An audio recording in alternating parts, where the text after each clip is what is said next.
আনাচে কানাচে অলিতলিতে আজকে মানুষের ঢলে নেমেছে।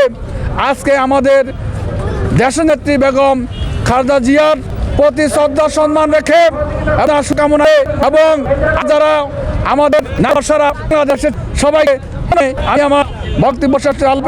বাংলাদেশ জিন্দাবাদ, জাতীয়তাবাদী দল জিন্দাবাদ, তৈজমর হোক, বেগম খালেদা জিন্দাবাদ, তারুণ্যের অহংকার, আগামী রাষ্ট্রনায়ক, আগামীর ভবিষ্যৎ, আগামীর স্বপ্নদ্রষ্টা জনাব তারেক রহমান জিন্দাবাদ।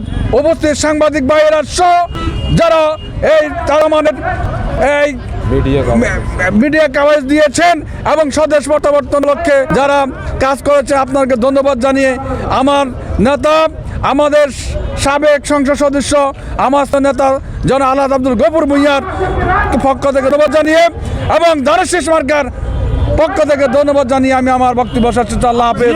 বাংলাদেশ জিন্দাবাদ। মোহাম্মদ আজিমউদ্দিন মাকসুদ, সদস্য সচিব, নাঙ্গলকোট জেলা স্বেচ্ছাসেবক দল।